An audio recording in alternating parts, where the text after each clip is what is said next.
For the purpose of curriculum development and identification of objectives to be included in it,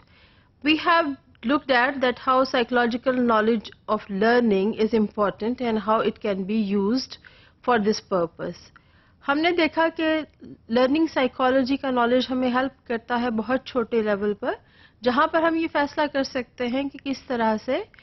कुछ चीज़ें जो learning के ज़रिए तब्दील की जा सकती हैं और कुछ चीज़ें इस तरह की हैं जो स्टूडेंट्स की पर्सनालिटी में तब्दील नहीं की जा सकती साइकोलॉजिकल लर्निंग की हेल्प से। जब हम ये देखते हैं कि कुछ चीज़ें ऐसी हैं जो एक ख़ास एज लेवल पर एड्रेस की जा सकती हैं, अगर वो ख़ास एज ग्रुप और एक ख़ास लेवल गुजर जाता है तो हम उस ग्रेड लेवल पर या उस एज लेवल पर वो तब्दीली नहीं ला सकते।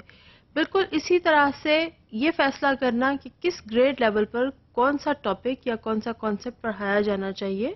वहाँ पर भी हमें लर्निंग साइकोलॉजी का नॉलेज काफ़ी मददगार साबित होता है। आइए देखते हैं कि how grade placement is used as one of the way of setting objectives and how psychological knowledge of learning helps us to make such decisions. Now, first of all, what is grade placement? When we decide that at which grade level and at what age any concept will be introduced in any curriculum or any grade level curriculum, तो हम ये देखते हैं कि हमें वो वहाँ पर पढ़ाना चाहिए या नहीं पढ़ाना चाहिए. So for the placement of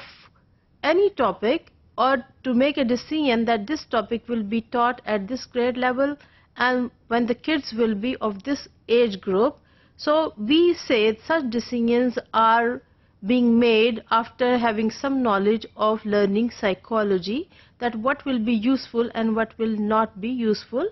to teach at any particular age of development and stage of development. Considering such educational objectives which will be useful to taught at particular level,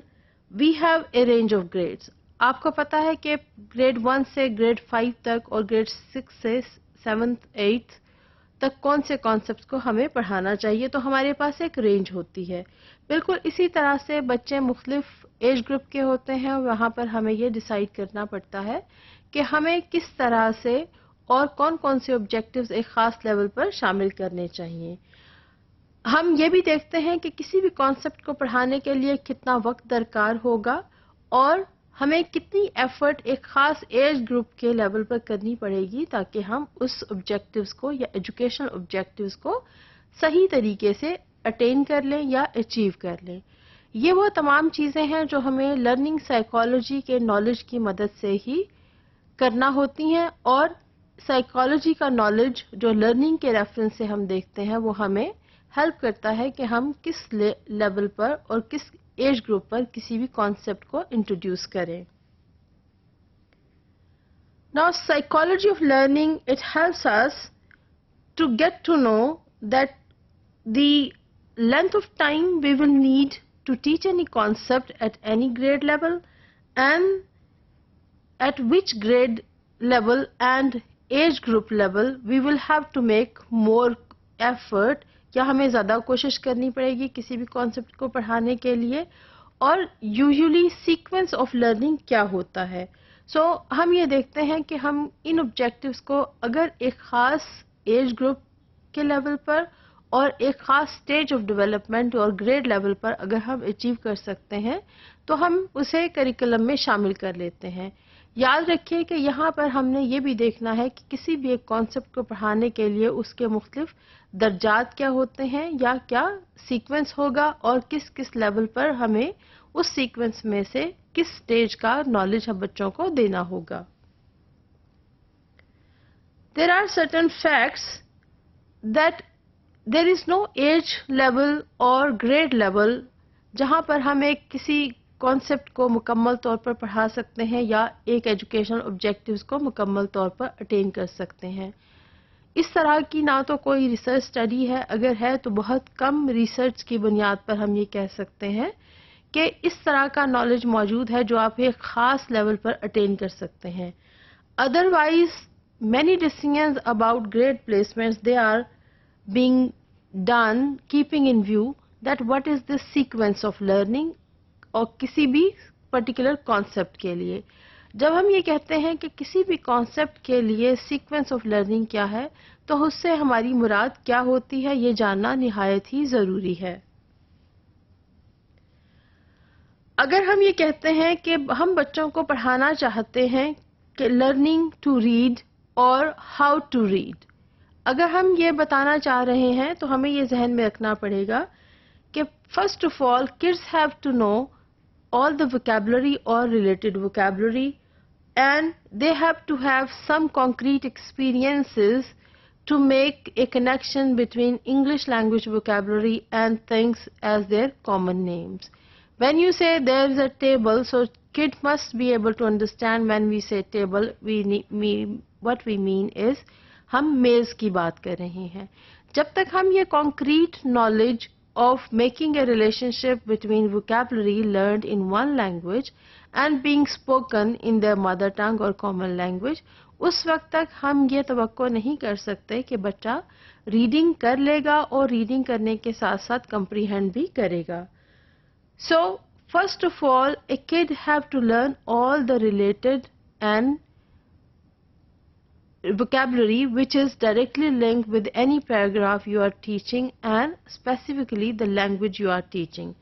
So the vocabulary a kid is learning should be able to make a connection with the passage which he is or she is reading and then to comprehend it and make a mean out of it. So vocabulary पहली चीज़ है जो बच्चे को आनी चाहिए और इसका एक वो रिलेशनशिप बना सके। ये हम सीक्वेंस में पहली चीज़ या पहला दर्जा सेट कर देते हैं कि पहले उसे वोकैबुलरी आनी चाहिए, उसके बाद हम ये देखते हैं कि बच्चा अब क्या कर सकता है। Once a kid has learned that this is the vocabulary, now he and she will be able to read it fluently and also to comprehend the reading passage. जब ये पढ़ लेते हैं तो लर्निंग में रीडिंग की कॉम्पिटेंस बढ़ती चली जाती है। जब एक बच्चा फ्लुएंटली रीड कर सकता है और उसको कंप्रीहेंड भी कर रहा है क्योंकि उसको वोकैबुलरी आ गई है, तो अब वो इस काबिल है कि वो इसके अगले दर्जे तक मूव कर सके, यानी एक लर्निंग का सेकंड लेवल अटेन कर सके, जहां पर हम ये कहते हैं कि अब बच्चा रीडिंग के साथ साथ इंटरप्रेट भी कर सकता है कि वो पढ़ क्या रहा है या उसी पैसेज को अपनी ज़बान में एक्सप्लेन कर सकता है। जब हम रीडिंग और इजी रीडिंग के साथ साथ हम ये कहते हैं कि अब आपने कंप्रीहेंशन भी कर ली है, यानी जो आप पढ़ रहे हैं आप उसको बयान भी कर सकते हैं। ये second level in the sequence of reading to learn आ जाती है। अगर हम ये चाहते हैं कि अब बच्चा किसी भी पैराग्राफ को उठाकर पढ़े और फिर वो इसको क्रिटिकली एनालाइज भी कर सके और ये एक्सप्लेन भी कर सके कि पैराग्राफ क्या कहता है, तो ये एक अगला दर्जा लर्निंग टू रीड में आ जाएगा। So first thing is to learn the vocabulary और the relevant vocabulary what is being read in any passage, and then